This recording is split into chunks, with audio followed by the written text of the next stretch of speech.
Hej og velkommen til min YouTube-kanal. Så, sidst jeg lagde op, der havde jeg en part, der var lidt lille til mig, som hed Melissa. Derefter, jeg ved ikke, at der er gået rigtig lang tid, så havde jeg en pony, der hed Trille. Den havde jeg i sådan 5 måneder. Så havde jeg en pony, der hed Delilah. Den var også lidt lille til mig, men det var fordi den var blevet halvt. Og så nu har jeg fået en i min perfekte stans, som hedder Maja. Gæs Maja. Der kommer lige noget sådan fakta om ham. Han hedder Kvækken Maja. Han er lige blevet 5 faktisk. Han er lidt ung. Han elsker godbidder. Jeg elsker rigtig mange godbidder. Generelt elsker han mad. Og så er han bare verdens lækreste pony. Og virkelig god til spring i forhold til hans alder. Fordi jeg lige skal vende mig til en lidt mere frisk udgave, så springer vi sådan noget 60. Også 75 har vi sprunget. Men ja, vi har også lige været til vores første stævne sammen. Hvor første dag gik virkelig godt i 50'erne.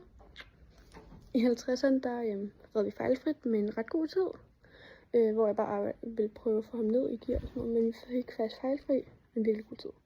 I 60'erne, der synes han 6'eren var lidt bange eller farlig. Yes, pony. Første år red han udenom, og bagefter det faldt jeg i. Og så søndagen efter, så sprang vi 50, hvor jeg faldt af, fordi han var lidt bange for dommertårnet. Og for selve springen, fordi det var et nyt spring. Gas, pony. Og så sprang vi 60'eren, hvor at jeg ville faktisk bare ride en travrunde, men vi endte med at vinde. Så det er virkelig stolt af med min lille baby.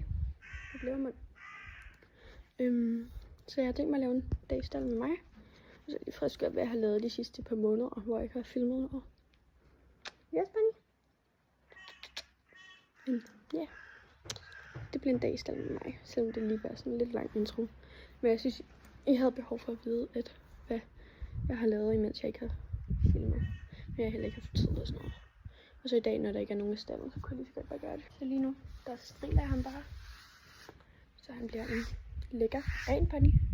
Han lå og sov, da jeg kom og hentede ham. Jeg lige fjernede det værste. Og så ville det være en helt handball, der lå der.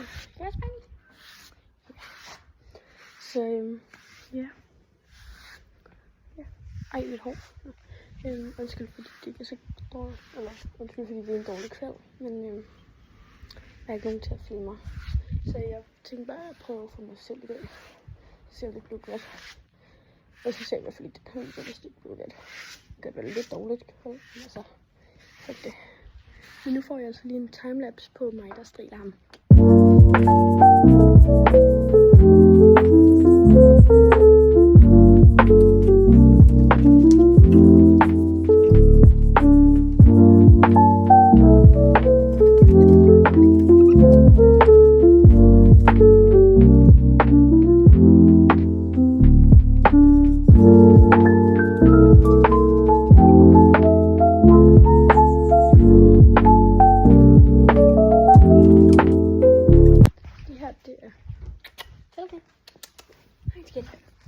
Det her det er vores meget søde staldhund med navn Silke.